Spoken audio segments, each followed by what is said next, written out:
본문의 말씀 누가복음 15장 20절에서 24절 말씀 중심에서 하나님의 마음이라는 제목으로 함께 말씀을 통해 은혜 나누기를 원합니다. 우리가 잘 알고 있는 것처럼 누가복음 15장에는 잃어버린 것에 대해서 세 가지 이야기를 예수님은 들려주시면서 어쩌면 오늘 본문은 일명 탕자의 비유이라기보다 하나님의 마음, 하나님의 사랑이다. 그렇게 말씀을 이름을 붙일 수가 있다라고 볼 수 있습니다.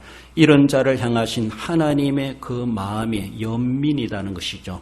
어쩌면 불쌍히 여기고 가엾게 여기시는 우리 하나님의 마음, 잃어버린 자를 찾고 싶어 하시는 우리 하나님, 그토록 지금도 오라 오라 돌아오라 기다리고 계시는 우리 하나님의 마음을 어쩌면 내 마음으로 삼고 그렇게 우리는 생각하며 우리의 개인 전도 대상자를 삼고 우리 하나님의 마음에 공감하는 삶을 우리가 분명히 누려갈 수 있어야 할 것입니다. 하나님은 그토록 기다리시는데 우리는 전혀 기다리지 않는 본문에 나오는 마다들처럼 그저 그렇게 살아가고 있는 것은 아닌가? 얼마나 딴판인가라고 볼 수가 있죠. 우리의 모습들을 되돌아보면서 진짜로 하나님의 마음을 우리 마음속에도 품기를 원하는 것입니다. 본문에서는 돌아온 자에 대해서 그토록 기뻐하는 아버지, 그 글에서 동네 잔치를 베푸는 것을 볼 수가 있죠. 그렇게 기뻐한다는 것이죠. 그 기뻐하는 마음도 우리에게도 있어야 할 것이죠. 우리는 도리어 돌아오면은 기뻐하지 않는 마다들처럼 도리어 시비거리로 삼는 그런 모습은 있지 아니한가. 우리 자신들을 돌아보며 마다들의 마음이 아니라 아버지의 마음, 하나님의 마음을 우리가 먼저 우리 마음에 싹 틔우고 거기에 쌓이도록 해 가야 할 것입니다. 죄인들을 초대하시는 우리 하나님의 사랑 우리는 늘 기억하시며 모든 사람이 예수님을 믿어 구원받기를 원하시는 것이 하나님의 마음이고 하나님의 뜻이라는 사실을 늘 기억하며 지금도 그 죄인들에게 하나님은 사랑으로 오늘도 기다리고 계시다. 우리를 맞이해 주셨던 것처럼 아직도 이 자리에 올라와야 될, 아직도 집으로 돌아와야 될 하나님의 아들들이, 하나님의 자녀들이 수없이 세상에 놓여져 있고 어디에서 무엇을 하고 있는지 지금도 아버지께서는, 하나님께서는 기다리고 계시다라는 것을 우리는 늘 기억하며 하나님의 집에 먼저 돌아와 부름받아 하나님의 자녀된 위치에 권세를 가지고 살아가는 우리들이라면 영적인 효도하는 것으로서 아버지의 마음에 공감하고 그 일에 동참해가는 우리의 모습들이 되어야 할 것입니다. 영적 불효자가 결코 될 수가 없다는 사실을 우리는 새겨봅니다. 본문으로 돌아와서 하나님의 마음은 먼저는 아버지의 사랑임을 말씀합니다. 20절에 보면은 이에 일어나서 아버지께로 돌아가니라. 아직도 거리가 먼데 아버지가 그를 보고 척언이 여겨 달려가 목을 안고 입을 맞추니, 아버지가 그를 보고라고 하는 것은 아들이 아버지를 보기보다 아버지가 먼저 아들을 알아보는 그런 의미를 우리에게 말씀하고 있습니다. 정말로 집을 떠났을 때 그 잘생기고 옷 쫙 빼입고 돈 많이 가지고 나갔던 그 아들의 모습이 아니라 돌아올 때는 알아볼 수 없을 정도로 흉측한 모습으로 돌아오는 아들이 아니었겠는가라고 볼 수 있습니다. 그럼에도 불구하고 아버지는 그 아들을 알아보았다라는 것이죠. 어쩌면 그래서 먼저 알아보고 그에게 달려가는 이 아버지의 이 모습, 아버지가 그토록 마음에 새기고 있었고 과연 아들이 언제 돌아올는가, 돌아올 때 어떤 모양새일까, 여러 가지로 상상하지 않았겠는가. 그 여러 가지 상상하는 가운데 상상 속에 하나의 인물이 저 멀리 오는 것을 바라보며 어쩌면 내 아들이로다. 아버지는 먼저 알아보았다라는 것으로 말씀합니다. 그래서 척언이 여겼다라고 말씀하죠. 척언이 여겼다고 하는 것은 연민이란 말이기도 한데 불쌍히 여기고 가엾게 여긴다, 이런 의미를 가지고 있습니다. 아들의 허물, 그리고 아들은 아들의 많은 허물을 지고 가지고 있다, 이곳으로 돌아오고 있죠. 그러나 척언이 여겼다고 하는 것은 아들이 있는 그 상태 그대로 아들의 허물을 아들의 책임으로 여기지 않겠다라고 하는 아버지의 넓은 마음의 사랑을 말씀하고 있습니다. 그렇습니다. 우리 아들이 이렇게 된 것은 세상적인 언론적인 핑계일지 모르지만은 우리 아들의 잘못이 아니라 세상이 그러하기 때문에 우리 아들이 그러게 됐다. 우리 아들은 원래 착한데 나쁜 아들들, 나쁜 친구들을 사귀었기 때문에 나쁜 친구들 때문에 우리 아들마저도 저렇게 됐다. 이렇게 하며 전혀 아들 탓은 하지 않고 남 탓하면서 도리 아들을 편들어주고 아들을 감싸주고 아들을 지켜 세워주는 이런 모습 속에서 아버지가 아들에 대해서 측은히 여겼다라고 그렇게 말씀하고 있습니다. 아들이 잘못한 것이 정말로 실제적으로 드러나는 것이고 많지만은 그러나 아버지의 마음은 그렇지 않습니다. 그것을 아들 탓으로 여기지 아니하고 도리어 내가 더 그를 잘 가르치지 못했고 더 잘 보살피지 못했고 그렇게 되지 못하도록 미리 찾아내지 못한 것에 대한 자기 탓하는 것처럼 도리어 측은히 여기는 아버지의 그런 모습을 볼 수 있습니다. 세상에는 우리로 하여금 더 나아가서 우리의 자녀들로 하여금 정말로 탕자되게 만드는 그런 환경들이 얼마나 많은지 모릅니다. 우리 아이들이 선하고 착하고 거룩하고 믿음 있게 살아가도록 돕는 그런 환경들이기보다 도리어 있는 믿음마저도 있는 착한 마음가지도 정말로 그렇게 원래 성품이 좋았던 아들임에도 불구하고 세상은 그로 하여금 그렇게 유지되지 못하도록 그렇게 살아가지 못하도록 온갖 것들로 우리를 그렇게 유혹하고 미혹하고 넘어뜨리게 하고 죄의 달콤한 맛을 보게 하고 그리고 나쁜 친구들을 사귀게 하고 결국은 하나님과 멀어지고 교회와 멀어지고 신앙과 멀어지고 믿음과 멀어지고 성경과 멀어지고 결국은 어쩌면은 오늘 본문에 나오는 일명 우리가 말하는 것처럼 허랑방탕한 탕자의 꼴이 될 수밖에 없는 그런 일들 그렇게 되도록 주어지는 환경들이 널려져 있습니다. 우리 자녀들을 그렇게 이 세상에 살아가도록 그렇게 만만한 세상이 아니고 녹록지 못한 세상이라고 하는 것을 우리는 잘 알고 있습니다. 가만히 놔둬도 녹슬고 가만히 있어도 남이 와서 들어받고 가만히 놔두면 먼지 않게 되어져 있습니다. 계속 활용해야 되고 계속 사용해야 되고 계속 살펴봐야 되고 계속 닦아내야 되고 계속 청소하지 않으면은 우리는 계속해서 먼지 않고 오염되고 녹슬 수밖에 없고 거기에 곰팡이가 나오고 부패할 수 없는 존재가 되어버릴 수밖에 없는 것이 이 제약된 세상의 환경이라는 겁니다. 그래서 세상 탓할 것 아니지만 그러나 세상이 그러한 줄 알고 우리 거기에 대해서 방비하며 그래서 준비하며 그래서 더욱더 하나님 앞에 깨어있는 삶을 살아가도록 해야 한다는 것이죠. 그렇게 하지 않는다면 결국 세상과 함께 어둠의 근세에 짓눌려 살아갈 수밖에 없는 본문에 들어온 이 아들과 다를 바가 없는 그런 모양새가 되고야 만다고 하는 것을 보여줍니다. 그렇게 됐다 할지라도 아버지는 그를 반겨 맞아주며 그를 보고 측은히 여기는 이 아버지의 사랑, 이것이 바로 하나님이 인간들, 죄인들을 향하신 하나님의 마음이라고 하는 것을 말씀합니다. 아버지는 그 아들에게로 달려갔다라고 말하고 있습니다. 아들 돌아옴에 대해서 반기기 때문에 열정적이고 적극적인 아버지의 사랑의 표현을 보여주고 있습니다.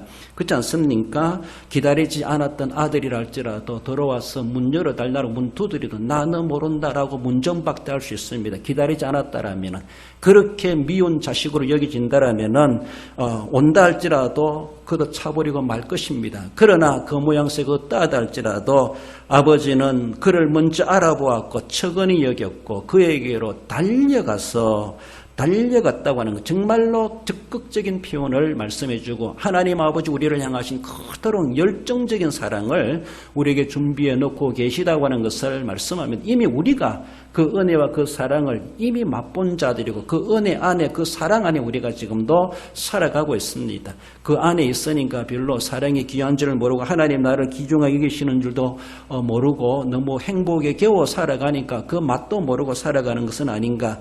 우리가 처음 예수님을 믿고 신앙의 처음 맛을 들어보았을 때에 하나님이 나를 그토록 사랑하셨다고 하는 것, 그 거룩한 맛을 우리는 다시 한번 더 그 첫사랑을 맛보고 회복해 갈 수 있어야 할 것입니다.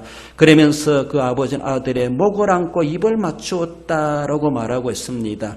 그 아들의 모양새가 어떠하겠습니까? 13절 앞에 나오는 내용으로 보면 아들은 허랑방탕했다 이렇게 말합니다. 허랑방탕했다. 허랑방탕했다는 것은 모든 면에 대해서 착실한 것이 하나도 없다 이런 말입니다.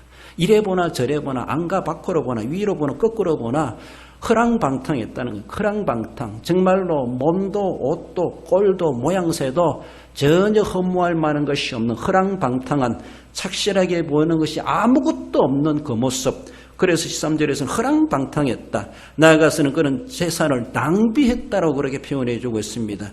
그래서 남의 집에 빌어먹을 삶을 살아갔고 더 나아가서는 죽을 지경에 놓였다. 이렇게까지도 그 아들의 객지 생활에 대해서 그 모습을 보여주고 있습니다. 쉬운 말로 그런 꼴로 돌아오는 그 모습이 얼마나 흉측하겠는가라는 것이죠. 저것이 내 아들인가? 감히 인정하고 싶지 않는 아버지의 모습이게 됐을 겁니다. 그럼에도 불구하고 돌아오는 그 모습이 뭐 어떻다 할지라도 일단은 살아서 돌아오고 있는 그 모습을 보면서 목을 안고 입을 맞추니 그들의 당대 시대에 그들의 시대의 문화인지 모르지만은 이것은 정말로 그 모습 그대로를 아버지는 다 받아주겠다는 겁니다. 내가 늘 이토록 사랑하고 있다고 하는 것을 그렇게 표현하지 않을 수가 없는 행동이 바로 목을 안고 입을 맞췄다라고 말하고 있습니다.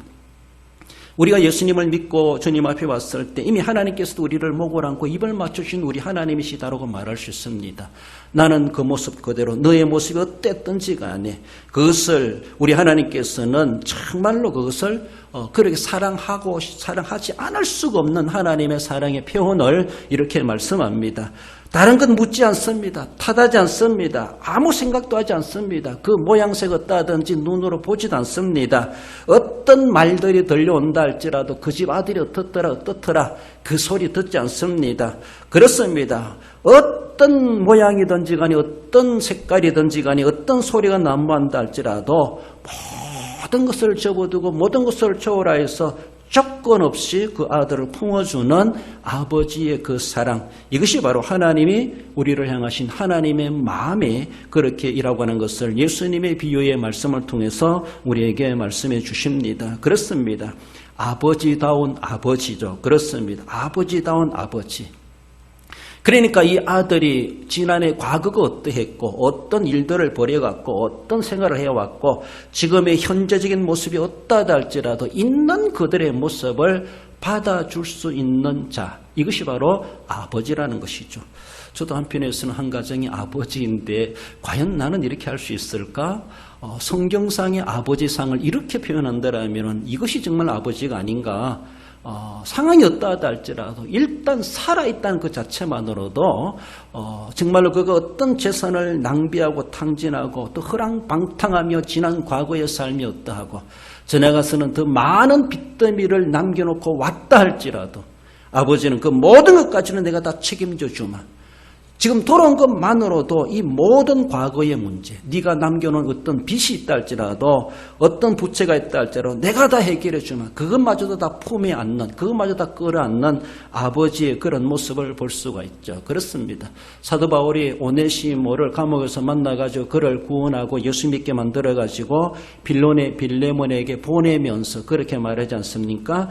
빌레몬서 1장 18절에 보면 그가 만일 내게 불의를 하였거나 내게 빚진 것이 있으면 그것을 내 앞으로 계산하라 라고 말하고 있습니다.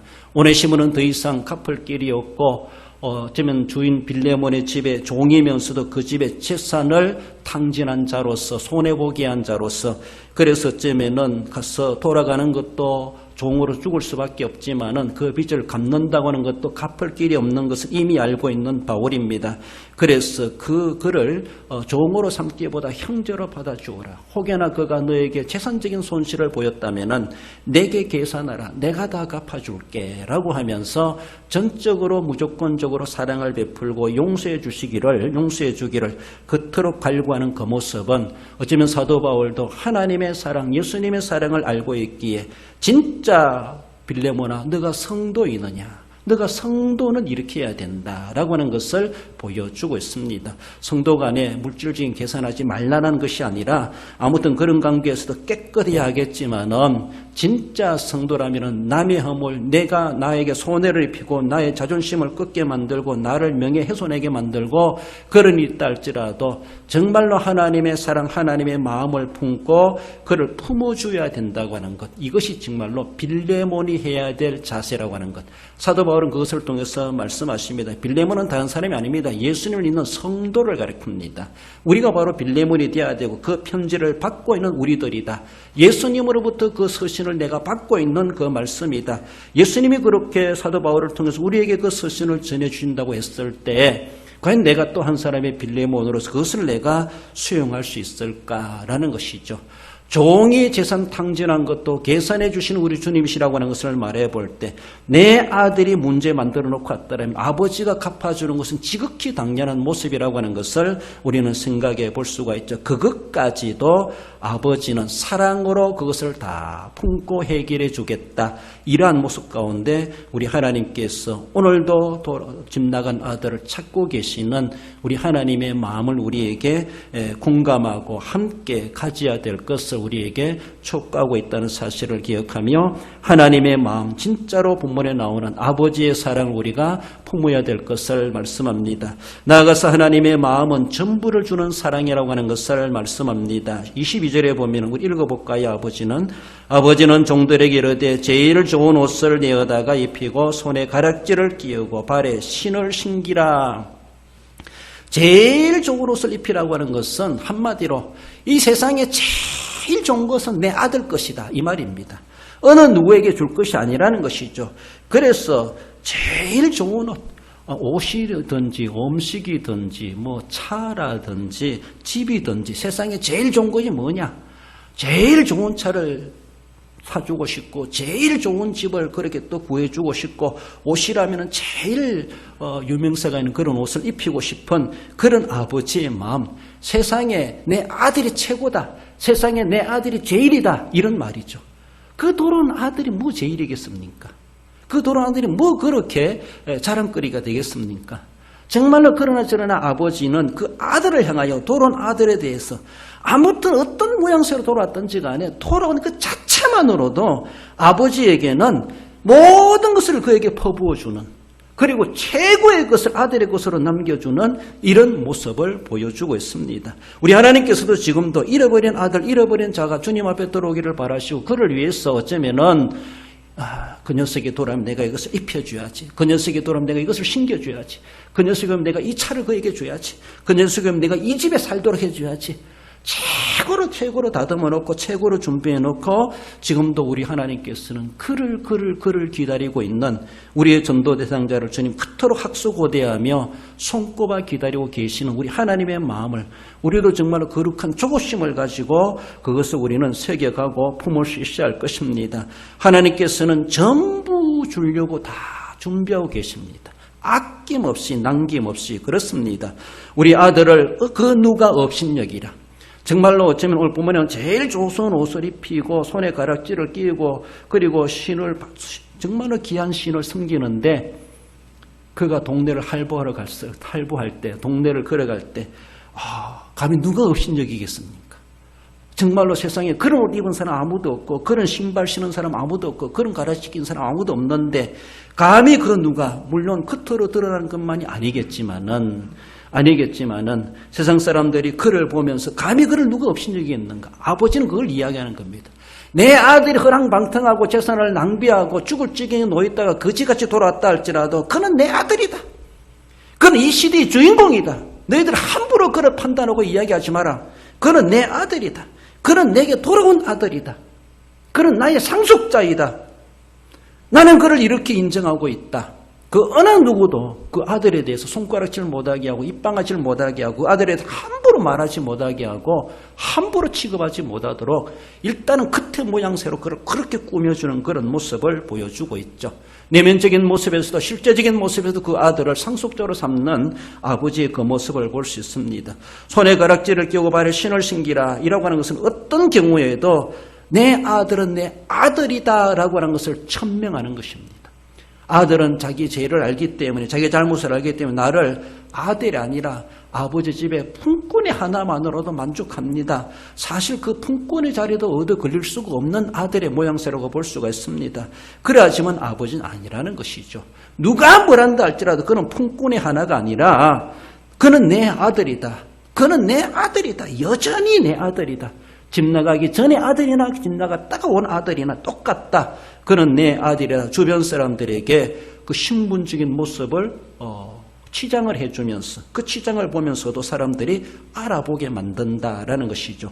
내 아들은 여전히 내 아들이라고 하는 것, 과거가 어땠던지 사실은 그는 돌아왔기 때문에 제자리에 놓였기 때문에 그는 내 아들의 정상적인 지위를 가지고 있다라고 하는 것을 말씀합니다. 그가 상태가 어땠든지 과거가 어땠든지 오늘 현실이 어땠든지 현재가 어떠하든지 여전히 아버지는 그는 아버지의 상속자의 아들의 자리로 회복시켜 놓는 그런 모습을 바로 손에 가락지를 끼고 발에 신을 신기는 모습으로 보여주고 있습니다. 그렇습니다. 우리의 삶 속에서도 보면은 지금도 우리의 삶 속에서 흩어져 있고 사람들은 정말로 못돼 먹은 자식이다. 어떤 저런 자식이 있을까? 이런 말을 할 수도 있습니다. 저도 어릴 때 그때 나이가 얼마인지 모르지만은 정말로 저보다 한 10살 정도 이상 되는 형벌되는 그런 선배가 아니겠나 싶은데 우리는 어릴 때 찍소리도 못했습니다. 이분은 동네에 술을 먹고 오만 짓을 다 하고 돌아다니고 남의 담벼락을 발로 차고 돌아다니고 소리 지르고 돌아다니고 그 집에 부모라 할지라도 그를 통제하지 못했습니다. 우리 어릴 때 제가 어릴 때 그렇게 인상이 남았던 그 얼굴이 있습니다. 그래서 제가 얼마 전에 집에 고향에 가가지고 그분을 딱 봤어요. 옛날에 그분이 아닌가? 라고 생각했는데 물어보니까 집이 와 있다는 거예요. 이제는 아주 건강이 아주 쇠약해져 가지고 고래고래 소리 질러켜도 못 짓고 제가 어릴 때 어떤 저런 놈이 다 있나라고 생각해도 감히 힘이 약하기 때문에 덤벼들지 못했지만은 지금 같으면은 과거에 그랬지라고 하면 한 대 먹이고 싶은 그런 심령.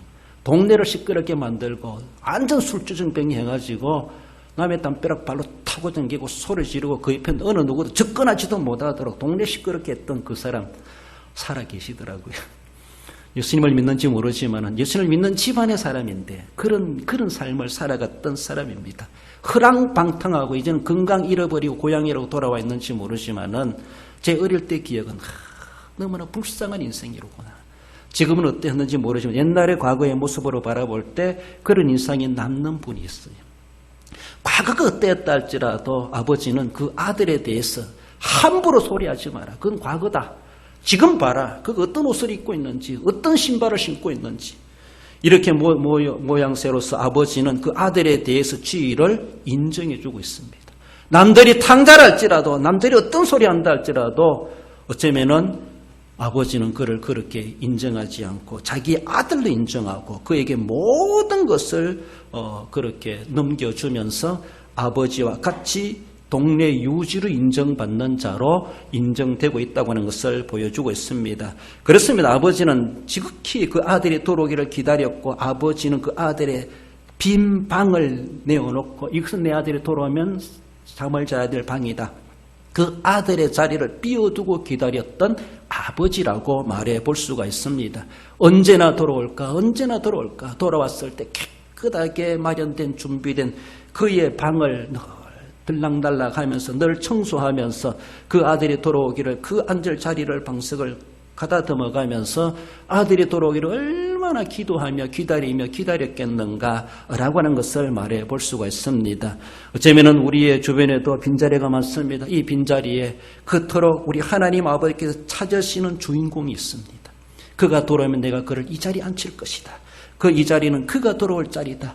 우리의 전도 대상자, 그들이 앉아야 될 자리라고 하는 것을 우리 하나님께서도 알고 계십니다. 그렇습니다. 그래서 내 옆자리가 빈자리입니까? 그것은 어쩌면 나에게 책임 맡기시는 하나님이 내게 맡기신 그 자리고 책임이라고 하는 것을 우리는 생각하며 너가 가서 그 잃어버린 아들을 찾아오너라. 너만 그 뻘쭘하게 앉아있지 말고 너 홀로 앉아있지 말고 너와 함께 앉을 자리에 그 자리에 주인공을 찾아오너라. 지금도 우리를 거리로 사거리로 보내시는 우리 하나님이 아니시겠는가? 하나님 아버지의 마음을 품고 하나님께서 돌아오면 너에게 모든 것을 주려고 준비하고 있다 라고 하는 그런 마음 가지고 우리도 그에게 아낌없이 내어주고자 하는 그런 마음 가지고 찾아 나서는 우리의 모습이 되어야 할 것이죠. 그렇습니다.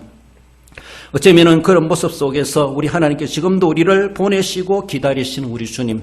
이사야 31장 6절에 보면은 이스라엘 자손들아 너희는 심히 거역했던 자에게로 돌아오라.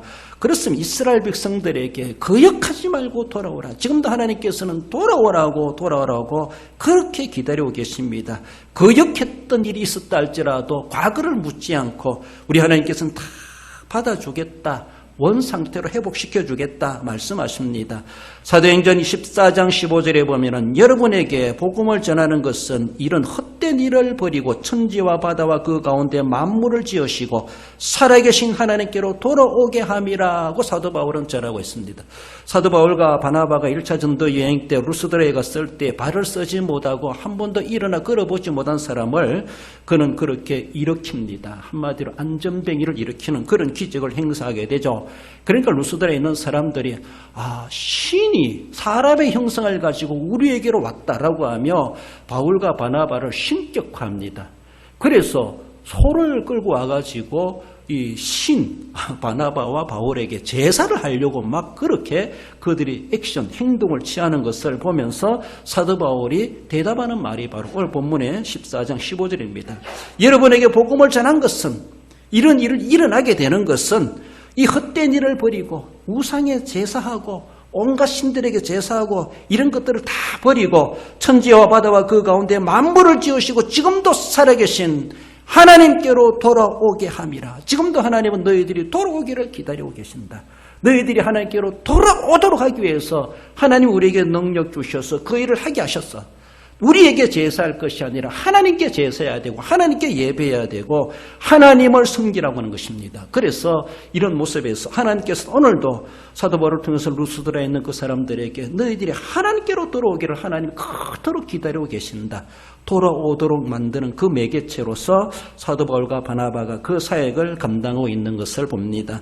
오늘 본문 말씀 20절에 그 아들은 이에 일어나 아버지께로 돌아가니라 고 말하고 있습니다. 결국 그 아들은 정말로 줄여 죽을 수밖에 없는 그런 자리에 놓여 있다가 지금도 나 같은 것이라도 받아주실런가 그 한 가지 기대를 가지고 품꾼이 하나라도 받아주기를 소망하며 일어나 아버지께로 돌아갑니다. 그렇습니다. 돌아가는 자가 돌아가는 것입니다. 마음만 품고 있는 것이 아니죠. 일어나서 가야 될 것이죠. 그 모양새가 어떠하다 할지라도 자존심이 어떠하다 할지라도 남들이 뭘 한다 할지라도 정말로 거절 당한다 할지라도 때를 쓰면서도 받아달라고 애를 써가면서라도 그렇게 하나님께로 돌아갈 수 있어야 될 것이고 우리가 날마다 회개하며 돌아가야 될 것이고 아직도 죄악의 자리에서 허랑방탕하는 삶을 살아가는 그들이 아버지께로 하나님께로 돌아오기를 지금도 아버지는 기다리고 계심에 대해서 그 사실을 알지 못하고 있는 그들에게 우리가 바울이 되고 바나바가 되고 우리가 가서 전도자가 되어서 그들을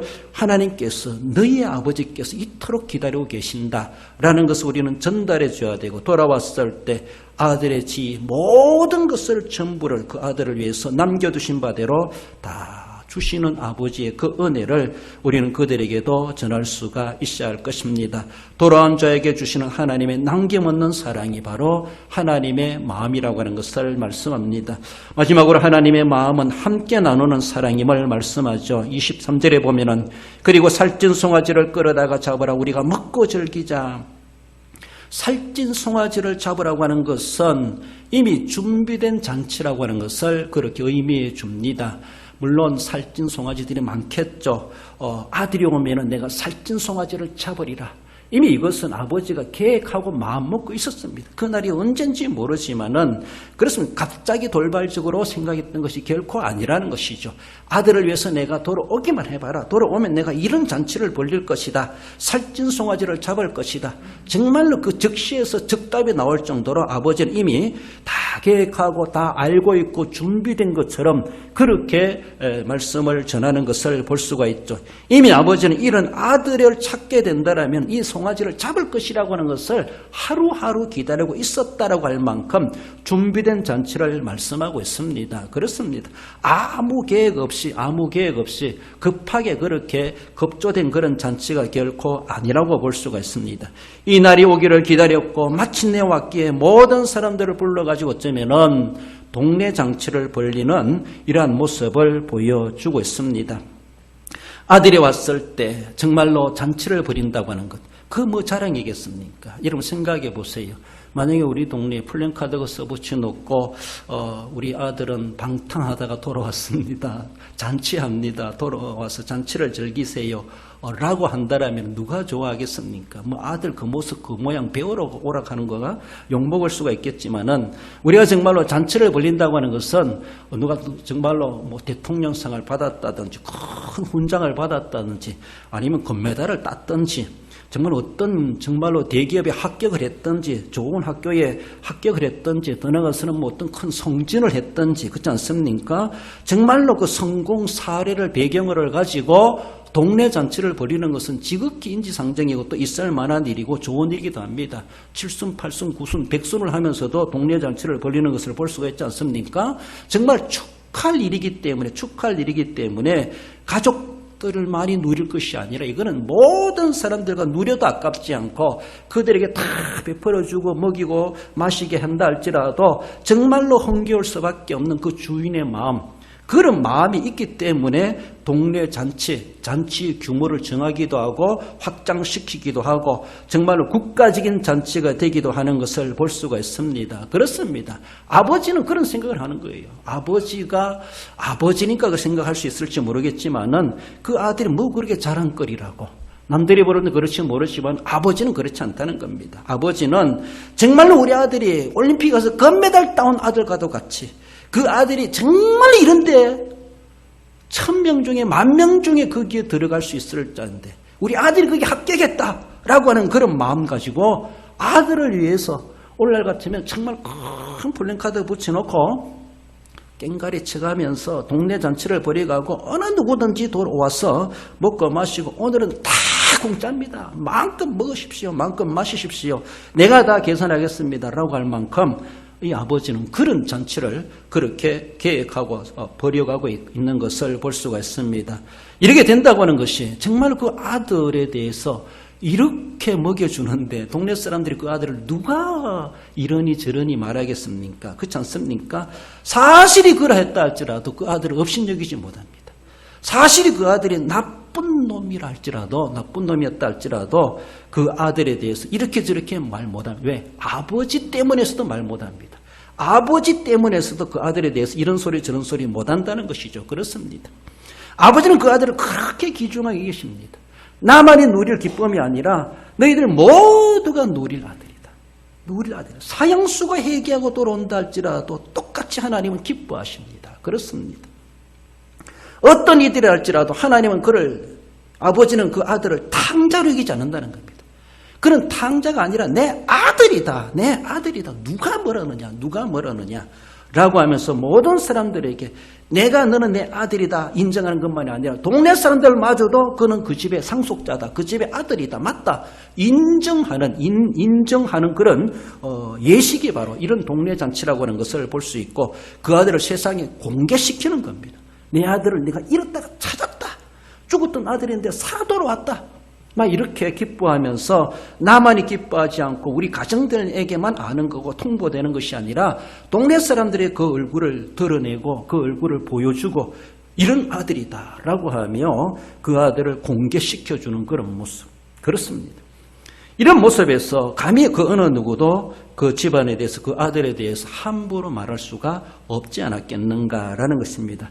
그 아들이 금이 한양한 것도 아님에도 불구하고 초라한 모습으로 돌았음에도 불구하고 그 어느 누구도 우리 아들에 대해서 말 못하도록 만들어 놓았고 아들을 업신여기지 못하도록 만들어 놓았고 이러니 저러니 말도 못하고 도리어 그 아들에 대해서 어쩌면 도리어 예를 갖추게 하는 그런 모습이 아닌가라고도 볼 수가 있습니다. 그렇습니다. 실패한 아들을 두고 아버지는 창피하지 않습니다.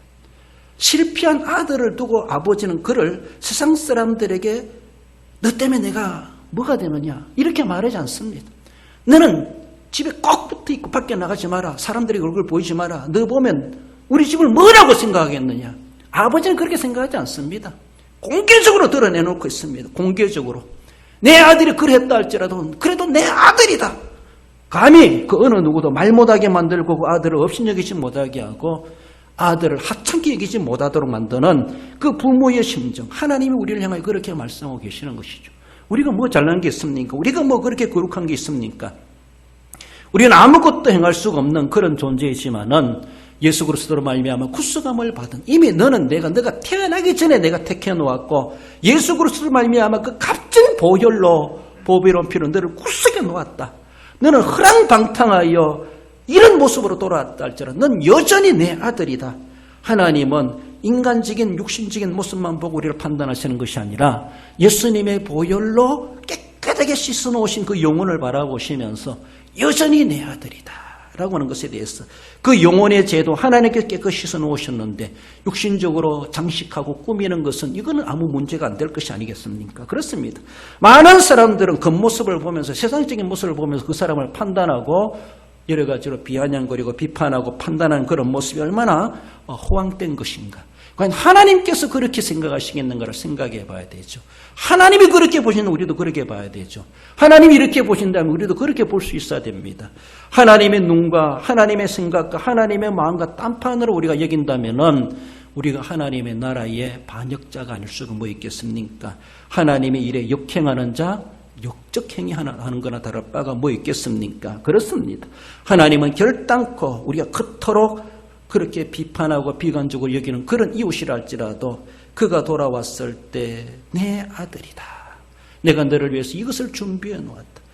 돌아온 아들에 대해서 그 어느 누구도 이런 소리 저런 소리 못하도록 하나님께서 이미 다 막아주시고 다 조치해 놓으시고 도리어 그를 정말로 어느 누구도 손못 대지 못하도록 아버지께서 하나님께서 그를 인정하고 계심에 대해서 우리는 생각할 수 있어야 할 것입니다. 도리어 정말 그 아들을 지켜 세워주고 아들이 이런 아들이다. 앞으로는 더 잘 될 것이다. 소망을 가지면서 부모는 그 아들을 탕자로 여기지 않습니다. 자기의 아들로 삼아주고 늘 그랬던 것처럼 자랑스러운 내 아들이다. 이 시대의 주인공이 될 수가 있다. 늘 이런 소망을 가지고 아들을 대해주고 아들을 숨겨주고 아들을 그렇게 남들에게 내세우기를 부끄러워하는 그런 아들이 부모가 결코 아니라고 하는 것을 말씀하십니다. 하나님께서는 오늘도 우리를 그들을 초청하고 계십니다. 오늘 본문에 나오는 말씀뿐만 아니라 누가복음 15장에 나오는 예수님께서 잃어버린 것에 대해서 그렇게 세 가지 말씀하시죠. 이런 양의 비유, 그리고 이런 드라크마의 비유, 오늘 보면 이런 아들을 찾은 비유, 이 세 가지를 말씀하시는 그 말씀의 청중들이 누군가 하면은 15장 1절 2절에 보면은 그런 모습이 나오죠. 3절에 보면은 모든 세리와 죄인들이 말씀을 들으러 가까이 나오니 바리새인과 서기관들이 수군거려 이르되 이 사람이 죄인을 영접하고 음식을 같이 먹는다 하더라. 예수께서 그들에게 이 비유로 이르시되라고 하며 세 가지 잃어버린 것을 찾은 것에 대해서 예수님이 이 말씀에 말씀하시는 동기가 여기 있습니다. 그래서 이 말씀에 대해 어떻게 보면은 함께 나누는 사랑이라고 하는 그 잔치에 초대된 사람들이 누군가 하면은 직접적으로는 세리들이고 모든 세리들이고 모든 죄인들이고 더 나아가서는 예수님을 비방하고 함정을 파서 하나님 예수님을 무너뜨리려고 하는 바리새인과 서기관들마저도 주님은 그들에게 이 말씀을 들려주시는 것입니다. 들려주시는 것입니다. 그러니까 모든 사람들이 죄인이다. 저 사람들은 더러운 사람이다. 그래서 이들도 예수님을 가리켜서 죄인을 영접하고 죄인들과 함께 먹는도다. 예수님도 그렇게 취급하고 있습니다. 함에도 불구하고 반대하는 세력들이든지 그렇게 취급한다 할지라도 그 모든 세리와 죄인들마저도 주님은 그 잔치로 초청하고 계시는 우리 주님이심을 볼 수가 있습니다. 우리가 나눠야 될 하나님의 사랑은 내 편에 있는 사람, 내가 아는 사람, 내 친구이니까, 내 가족이니까, 내가 잘 아는 사람이니까, 나를 도와주는 사람이니까 그런 말이 결코 아니라는 것이죠. 예수님은 어느 누구든 다가왔을 때 이 이야기를 들려주야만 했다고 하는 것을 보여주고 있죠. 지금도 마찬가지입니다. 하나님 아버지께서 세리더라, 죄인더라, 바리새인더라, 서기관더라 지금도 너희들이 돌아오기를 기다리고 계신다. 다 돌아오너라. 돌아오면은 과거가 어땠든지 오늘 본문에 그런 모습의 탕자랄지라도 하나님은 너희들을 그렇게 기다리고 계신다. 이것을 하나님 아버지의 마음을 예수님은 이 사람들에게 들려주고 있고 우리에게 전달해주고 계시다고 하는 것입니다. 그렇습니다. 우리가 이제 그런 모습이 되어야 되고 전달 매개체로서의 그 사명을 감당해 가야 할 것이죠. 각 이야기 말미에 주님께서 하시는 말씀이 뭡니까? 7절 10절에 보면 죄인 한 사람이 회개하면 이렇게 말합니다. 죄인 한 사람이 회개하면 오늘 본문에서는 어떻게 말합니까? 32절에 죽었다가 살아났으며 내가 잃었다가 얻었기로 그렇게 말합니다. 죄인 한 사람이 회개하면 하나님 그토록 기뻐하신다는 겁니다. 죽었다고 생각했는데 그가 살아서 돌아온 것만으로도 정말 어떤 모양새로 돌아왔든지 간에 건강 잃어버리고 물질 잃어버리고 인생 탕진하고 돌아왔다 할지라도 돌아온 그 자체만으로도 하나님은 그렇게 기뻐하실 수밖에 없는 지금도 하나님 마다들은 싫어하죠. 과연 우리가 함께 기뻐하지 못하다면 우리는 본문에 나오는 마다들이 아닌가라고도 볼 수 있습니다. 그토록 아버지를 알아보지 못하는 집안 탕자 노릇하는 것은 아닌가? 정말로 내가 하나님의 마음을 품고 이렇게 행하지 않는다면, 이런 마음을 품지 않고 있다면 우리는 본문에 나오는 그 못되먹은 마다들이 아닌가? 라고도 생각해 볼 수가 있습니다. 진정코 우리 하나님께서 오늘도 우리를 통하여서 그 한 영혼들 이 자리로 빈자리로 채우라고 우리에게 말씀하고 계시다는 사실을 늘 기억하며 함께 나누고 싶다. 명절도 다가옵니다마는 우리가 뭘 수 있을지 모르지만 누군가가 빠졌을 때 그렇지 않습니까? 그가 왜 안 왔을까? 그가 있으면 얼마나 좋았을까? 다 모이면 얼마나 좋을까? 이렇게 말하죠. 그렇지 않습니까? 아들 군에 보내놓고도 아들 군에 갔기 때문에 못 왔지만 그도 같이 있으면 얼마나 좋았을까? 이렇게 말하는 것처럼 우리 하나님께서도 마찬가지입니다. 잔치의 기쁨도 우리 예배를 통해 영광 받으시지만은 빈자리를 보시면서 아직도 세상에 허랑방탕하며 살아간 그들을 바라보시면서 그도 이 자리에 왔으면 이 잔치가 얼마나 좋았겠는가, 이 명절이 얼마나 기분이 좋았겠는가. 주님은 그런 마음 가지고 날마다 측은한 마음 가지고 이 자리에 우리와 함께 하신 우리 주님이 아니시겠는가 우리는 생각하며, 그래도 우리의 예배를 기뻐 영광 받으시는 하나님이심을 우리는 기억하십시다. 마지막으로 디모데전서 2장 4절 읽어봅시다. 하나님은 모든 사람이 구원을 받으며 진리를 아는 데 이르기를 원하시느니라. 할렐루야. 그렇습니다. 하나님의 마음은 측은히 여기며 안아주는 아버지임을 우리에게 분명히 말씀하고 있습니다. 말씀을 읽습니다. 측은히 여기는 마음. 그렇습니다. 나도 주님의 마음을 그렇게 품어갈 수 있어야 할 것이죠. 돌아온 이에게 전부를 내어주신 우리 하나님의 마음이십니다. 다 내어주십니다. 우리 하나님은 다 내어주는데 우리는 자존심 하나도 꺾지 못해가지고 자신의 어떠한 것도 내어놓지 못하는 그런 모습은 아닌가? 우리는 결코 그럴 수가 없습니다. 내게 주신 것이 다 하나님이 다 주셨기 때문에 내게 전부가 하나님의 것이요. 나도 하나님이 그렇게 쓰시려고 하신다면 전부 내어드릴 수 있는 그런 자세로 아버지 하나님의 마음을 우리는 품을 수 있어야 할 것입니다. 차별 없이 기쁨을 누리게 하시는 우리 하나님이십니다. 어느 누구든지 오너라.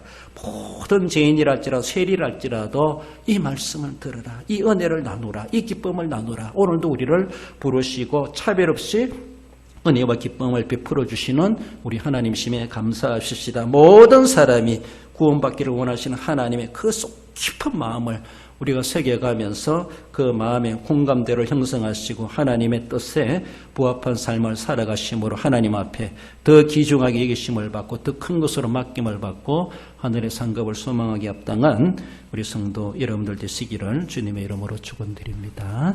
기도하십시다. 주신 말씀 기억하며 하나님의 마음, 하나님 아버지의 사랑임을 말씀합니다. 전부를 내어주는 아버지의 사랑을 이야기합니다. 함께 나누는 사랑임을 말씀합니다. 우리 하나님의 마음, 그 마음이 내 마음이 되게 하시고 내 세속적이고 간사한 마음을 다 사라지게 하시고 하나님의 마음으로 가득 채워주셔서 이 시대에 하나님의 마음의 공감대를 형성하고 하나님의 마음에 따라 그 마음에 깊이 있는 삶으로 하나님의 뜻을 이루어드리는 데 쓰임받는 자 되게 하옵소서. 주신 말씀 기억한 우리 함께 기도하십시다. 우리 하나님 아버지 은혜를 감사드립니다. 하나님의 마음이 어떠한가를 돌아온 아들을 받아주는 아버지의 사랑으로 보여주고 있습니다. 돌아온 아들이 어떠하다 할지라도 기꺼이 받아주고 모든 것을 전부를 내어주는 아버지의 사랑을 말씀하고 있습니다. 그 사랑뿐만 아니라 모든 이들을 모아서 초청하여 함께 기쁨을 나누는 아버지의 사랑임을 보여주고 있습니다. 우리 하나님 아버지,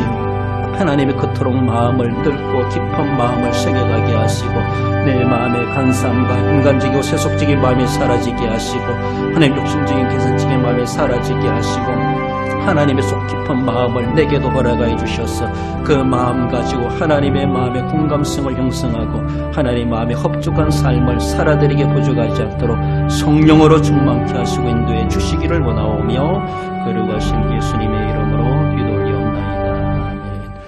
우리 하나님 아버지 은혜를 감사드립니다.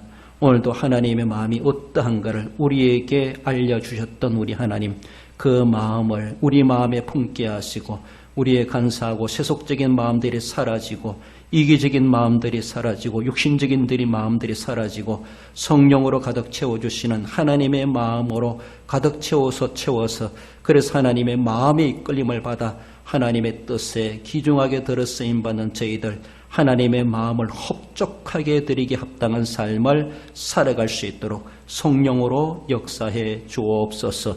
우리 하나님 아버지, 몸이 아파 손을 얹어 기도하며 소원이 있어 가슴에 손을 모아 기도하오니 하나님의 저희들을 기억하시고 기도한 대로 믿음대로 속히 이루어 주시기를 원하오며 거룩하신 예수님의 이름으로 기도드리옵나이다. 아멘.